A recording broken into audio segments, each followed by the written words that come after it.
Herkese merhabalar canlar. Bugün yine çok güzel, çok keyifli bir videoyla karşınızdayım. Sizden gelen sorular üzerine aslında derleyip çekmeye karar verdiğim bir video oldu. Bu videomuzun konusu ilk defa drone alırken veya drone almaya karar verirken dikkat etmeniz gereken hususlar. Hazırsanız alın şöyle çayınızı kahvenizi, sohbet kıvamında bana bir 10 dakikanızı ayırın. Çok güzel bir videoyla şimdi karşınızdayız. Haydi videoya geçelim.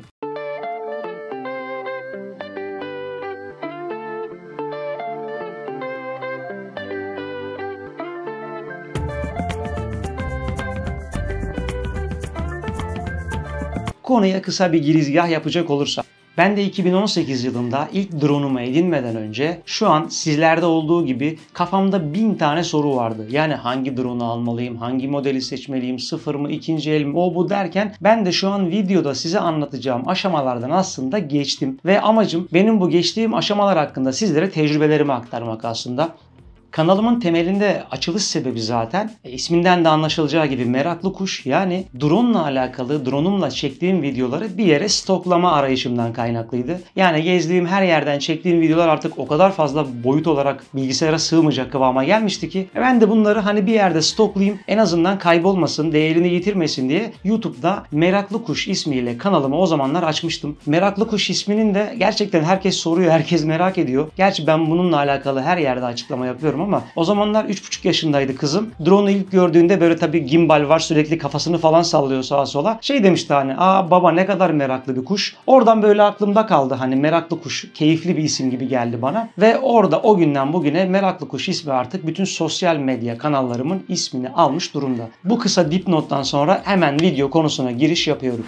Bu hobiye başlayacaklara ilk ve en önemli tavsiyem canlar, teknoloji marketlerde böyle indirim reyonlarında bulunan veya işte 3 harfli marketlerde kampanyalı satılan neydi belirsiz dronlardan uzak durmanız. Bu dronların kutularının üzerinde o kadar süslü cümleler yazıyor ki görünce diyorsunuz ki wow çok iyi ya, bunu alayım. 1000 lira 2000 lira para veriyorsunuz, alıyorsunuz. İlk kullandığınızda ya gider gelmez, yani uçar gider geri indiremezsiniz veya bir gün uçar bir gün uçmaz. Drone dediğiniz aletlerde kumanda bağlantısı, stabilitesi, rüzgar direnci vesaire vesaire vesaire bir sürü özellik mevcut. Yani böyle 1000 liraya 2000 liraya alıp da internette gördüğüm gibi videolar çekebilirim diyebileceğiniz bir şey değil. Lütfen sizden ricam o markalardan uzak durun. Peki hangi marka droneları seçmeliyiz? Zaten dünya çapında baktığınızda drone işine girmiş ve hala bu işi sürdüren firmaların ismi cismi bir elin parmaklarını geçmez. Bunların da başında hepinizin bildiği gibi DJI markası geliyor. DJI markası gerçekten canlar bu işin Apple'ı gibi. Yani malının arkasında durması, teknik servis ve garanti hizmetleri, sürekli güncellemeler göndermesi vesaire vesaire bir sürü özelliği var. Eğer bu hobiye başlayacaksanız ve tepeden bakmak, bir şeyleri yukarıdan çekmek sizi cezbediyorsa lütfen bu hevesinizi 3 kuruşluk dronlarla öldürmeyin. Bu alanda bu dronları deneyen bir sürü arkadaşım var. Birinci, ikinci haftasında satma yoluna gidenler veya işte 1-2 defa düşürdükten sonra parasını çöpe atanlar piyasada bol miktarda mevcut. Size en önemli tavsiyem bu.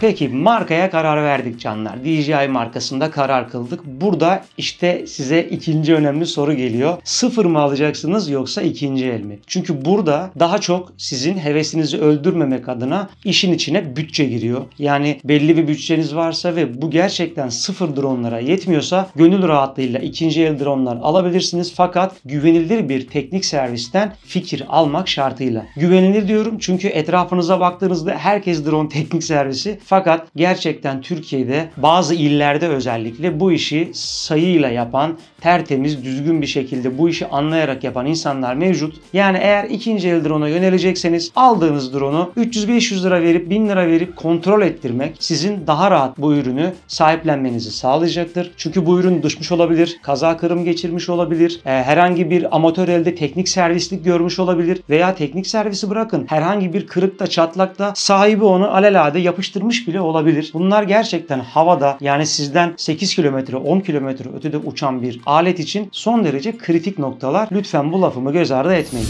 Sıfır drone alacaksanız 2 katı dikkatli olmanız gerekiyor. Benim kanalda daha önce bir videom vardı. Ben Amazon üzerinden geçen yıl drone'umu değiştirdim. Yani uzun yıllardır kullandığım, yaklaşık 2018'den 2023'e kadar 5 yıl kullandığım Mavic Air drone'um vardı. Bu drone'un tabii ki 5 yılın sonunda artık belli özelliklerinin günümüz teknolojilerine uymaması ve uçuş süresinin azlığından kaynaklı kaynaklı değiştirme yoluna gittim. Mini 3 Pro drone'a geçtim. Az sonra zaten bunu da yine size anlatacağım içeriklerinde neler var diye. Drone'u aldım, geldim. Sıfır paketinde 10 numara. Açtım fakat drone içinde daha önce uçurulmuş ve uçuş kayıtlarının olduğunu gördüm. Yani ikinci el bir drone'u sıfır paketiyle bana göndermişlerdi ki bu piyasada bol miktarda mevcut artık. Özellikle e-ticaret sitelerine alıp bir ürünü deneyip, kullanıp, beğenmeyip geri gönderen insanların ürünlerini paketleyip sizlere maalesef sıfır diye satıyorlar. Lütfen sıfır drone alacaksanız da belli başlı ticaret sitelerinden ya da gidip işte MediaMarkt gibi, Teknosa gibi belli başlı yerlerden gözle görerek, elle dokunarak almanızdır tavsiyem. Yine o ikinci el drone videosunu da şu yukarıya bir yere bırakırım. Bence drone almadan önce o videoyu da bir izlerseniz en azından sıfır mı ikinci el mi bir drone'un paketinden nasıl anlarım konusunda size yardımcı olacak. Şimdi gelelim sıfır veya ikinci el drone'a karar verdiniz. Peki ben hangi modeli seçmeliyim? Şimdi DJI tarafına bakacak olursanız eskilerden beri süregelen bir Phantom serisi var. Belli başlı bir seviyenin üzerinde olan Mavic serisi var. Ve bir de Mini diye son yıllarda popülerleşmiş ve sizin bizim gibi hobi kullanıcıların bu işe daha rahat girmesi ve bütçe olarak da daha uygun olmasından kaynaklı seriler var. Bu işe yeni girecekseniz lütfen ama lütfen şu lafımı da kulağınıza küpe yapın. Arkadaşlar ucuza kaçmayın. Yani en ucuzunu alayım, en ucuzu olsun, şusu olsun, busu olsun gibi bir kafaya girerseniz gerçekten bu hobiden kısa sürede soğumaya başlarsınız. Drone sizin istediklerinizi, sizin taleplerinizi yerine getirmiyorsa zaten size mutluluk vermeyecektir ve o kumandayı bir yere kaldırırsınız. Drone orada kendi kendine çürür. Ki bu aldığınız dronelar zaten 1 yıl, 2 yıl kullanacağınız ürünler değil. Az önce belirttiğim gibi ben Mavic Air drone'umu alma aşamasındayken o zamanlar piyasada uygun bütçeli 2 drone vardı. Bir tanesi DJI Spark, bir tanesi de DJI Mavic Air'dı. Eğer ben ucuza kaçıp Spark alsaydım YouTube kanalımdaki Kuş Bakışı Türkiye playlistindeki o anları yakalayamazdım. Çünkü drone'da bütçeyi azalttıkça gideceği mesafe, işte pil şarj durumu, kaç dakika havada kalacağı, rüzgar direnci, kumanda bağlantısı gibi her şey böyle yavaş yavaş minimal olmaya başlıyor. Burada ne kadar bu minimalliği esnetebilirseniz siz bu hobiden o kadar keyif alacaksınız. Burada zaten şu anki piyasa koşullarında DJI Mavic serisine girmenizi tavsiye etmem. Çünkü o biraz daha böyle ticari kullanıcılara yönelik bir seviyede bence. Hem bütçe olarak daha yüksek bütçede hem de özellikler ve işte izin alma bakımından vesaire bakımından biraz daha üst seviye. Bence bu işe giriş yapacaksanız DJI'nin en güzel serisi Mini serisi. Yani Mini 1, Mini 2, Mini 3, bende Mini 3 Pro var. Şu an birkaç ay önce çıkan Mini 4 gibi bütçe farklı şartlarda drone'lar var. Bunların tabii ki de şu çok iyidir, bu çok kötüdür diyemem. Bunların kendine göre belli başlı kıyaslamaları var ama Mini serisini şöyle baştan sona bir inceleyecek olursanız emin olun sizin dişinize, sizin bütçenize göre bir drone mutlaka bulursunuz.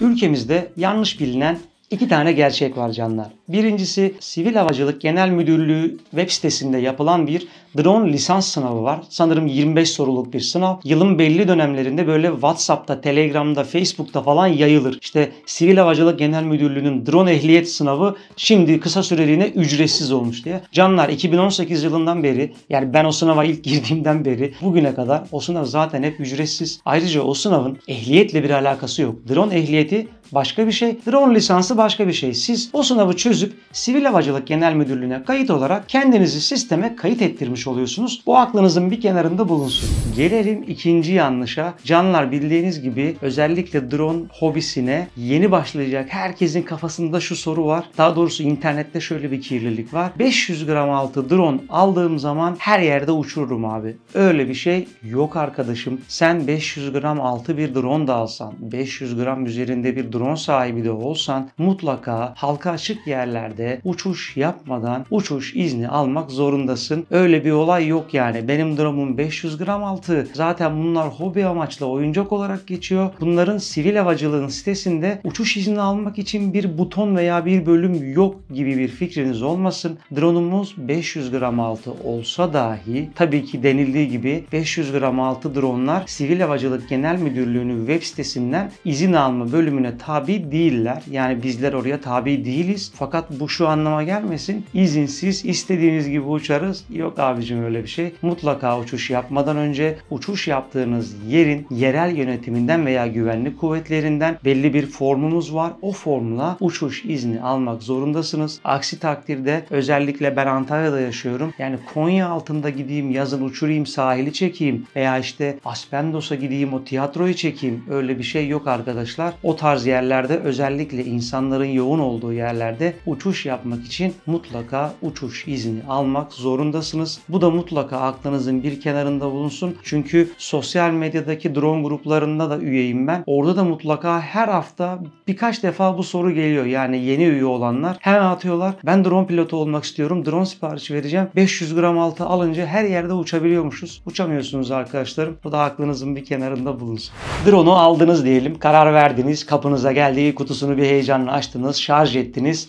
Dışarıya tenha veya işte insanların az olduğu bir yere gittiniz ve çekim yapacaksınız. Arkadaşlar nerede olursanız olun, isterse dağ başında olun, drone'u gören herkes mutlaka yanınıza yanaşacaktır ve çeşit çeşit sorular gelecek size. Aman diyeyim o soruların gazına gelip de fantastik hareketler yapmaya kalkmayın. Yani biri gelip şey diyecek işte size, kaç kilometre uzağa gidiyor bu? Sen diyeceksin ki işte 10 kilometre. Hadi gönder bakayım 10 kilometre gidiyor mu görelim. Kaç kilometre yükseğe çıkıyor bu? Uçakla aynı seviyeye çıkar mı? Buradan göndersek bizim köye gider mi? Absürt absürt fikirler ve sorular gelecek size. Size yine nacizane benim tavsiyemdir. Drone'u yeni aldığınızda zaten DJI drone'larda amatör mod diye bir mod var. Drone sizin göz hizanızdan daha dışarıya gitmiyor. Siz bu drone'u kullanmaya alışın diye. Gerçekten de o modda uzun bir süre pratik yapmanızda fayda var. Çünkü drone'u gönderdiğinizde drone'la sizin iletişiminizi sağlayan tek şey kumanda ve göreceksiniz ki kumanda üzerinde bir sürü parametre var. Yani bu parametrelerden sinyal gücüne, yüksekliğe, rüzgara vesaire, harita üzerindeki konumuna gibi her şeye dikkat etmeniz gerekiyor. Yani ben de mesela zamanında böyle hatalar yaptım ki benim drone'la en çok çekim yapmaktan keyif aldığım yer Kapadokya'dır. Ki Kapadokya ile alakalı kanalda 4-5 tane videom var drone'la çekim yaptığım. Onlardan birinde Narlıgöl'de. Orası da çok güzeldir yani. Tepeden böyle drone'la çekebileceğiniz en güzel yerlerden biri. Narlıgöl'e gittik. Turla geziyoruz. Drone'u gönderdim. Fakat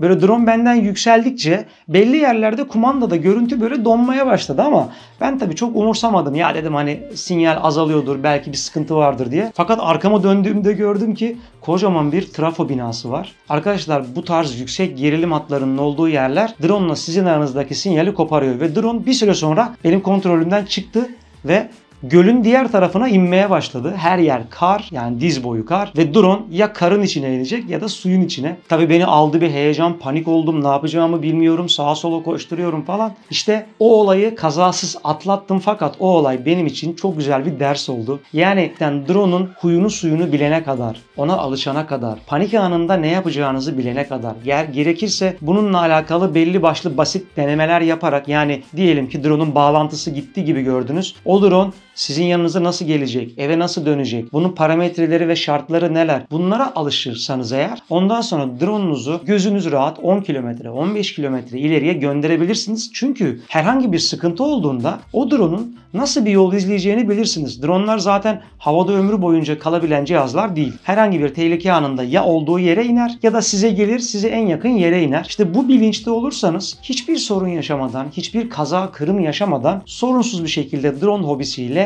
keyifli vakit geçirebilirsiniz. Şu ana kadar işte 7 yıldır bu işin içindeyim, bu hobiyle uğraşıyorum. Çok şükür bir kazam, bir kırımım olmadı. Olmamasının sebebi de bence o Kapadokya'da yaşadığım minik küçük çaplı hadise. Çünkü drone'u aldıktan sanırım 6-7 ay sonra yaşadım ben bu olayı ve o benim için ders oldu. Drone'u mümkün mertebe göz hizanızda tutmaya ve drone'u uçururken bulunduğunuz coğrafyanın şartlarına dikkat etmeye özen gösterin. Drone'un bütün kontrollerinin sizde olduğunu da hiçbir zaman unutmayın. Drone'unuzla uçtunuz, çekim yaptınız, mis gibi evde geldiniz, bilgisayardan videoları izliyorsunuz. Peki bir sonraki uçuşa kadar drone'un pillerini nasıl saklamalısınız? Bu da gerçekten çok kritik ve önemli bir nokta. Fakat 5 yıl içinde şunu gördüm. Gerçekten çok pilli drone'ların pil döngüsünü ve pil sağlığını korumak zor. Şimdi bu aletler cep telefonu gibi değil canlar. Bu aletlerin pil döngülerini, yani pilin doldur boşaltını belli sürelerde yapmanız gerekiyor. Ben genelde haftalık veya 10 günde bir pili mutlaka doldur boşalt yapıyorum. Bu aklınızın bir kenarında bulunsun ve eğer drone'u uzun süre kullanmayacaksanız drone'un mutlaka pilinin %50 seviyelerinde saklanması gerekiyor. Yani şu olmasın. Eve geldim, drone'un pili full boş. Ben zaten bunu uçurmayacağım ya deyip de onu öyle uzun süre saklamanız ya da drone'u şarj edip ben yarın nasıl uçacağım deyip ama yarın öbür gün hava yağmurlu, o oldu bu oldu deyip de full dolu bataryayı da bekletmeniz pil sağlığı açısından olumsuz bir etki. Çünkü hücreleri öldürmeye başlıyor yavaş yavaş ya da pilde şişkinlik dediğimiz pilin yavaş yavaş böyle tombullaşmasını sağlıyor. Zaten piller drone'ların içine milimetrik giren aparatlar. Pilde en ufak bir şişme olduğunda maalesef o pili daha sonrasında kullanamıyorsunuz. Ben bu 3 pilli drone'dan sonra Mini 3 Pro'ya geçeceğimde gerçekten bu 3 pilin pil döngülerini yani kaç defa doldurulmuş, boşaltılmış, işte pil sağlıkları nasıl, voltajları, hücreleri nasıl gibi şeylerle uğraşmaktan çok yorulduğum için Mini 3 Pro'yu tek pilli aldım. Tabii ki o zamandan bu zamana drone'ların uçuş süreleri de bir hayli arttı. Şu an ben Mini 3 Pro ile 33-34 dakika civarlarında tek bataryayla uçabiliyorum ki zaten bu da benim çok fazla işimi görüyor. Belki ileride ekstra bir batarya sahibi daha olabilirim ama bilerek ve isteyerek combo paket almadım imkanım olduğu halde. Çünkü gerçekten ben o 3 pilin döngüsünü, doldur boşaltını, şarj seviyelerini kontrol etmekten yoruldum canlar. Bu benim kendi fikrim tabii ki. Siz 3 pilli de alabilirsiniz. Bu işten hani zevk alıyorsunuzdur. İyice bu hobiye sarmak istiyorsunuzdur. Hani daha uzun süre uçayım diyorsanız alabilirsiniz. Fakat o zamanın şartlarıyla da yani 2018'in şartlarıyla şu an çok farklı. Misal örnek vermek gerekirse o zaman drone'ları arabalardan şarj etmek yani arabaların USB girişlerinden şarj etmek acayip derecede uzun sürüyordu. Fakat şu an ben drone aldıktan sonra bir tane power bank aldım drone'u şarj etmek için. Gerçekten drone'un bataryasını çok kısa sürede şarj edebiliyor. Hani dağda bayırda bir yerde uçururken de sanki yanımda 2 pili varmış gibi kullanabiliyorum.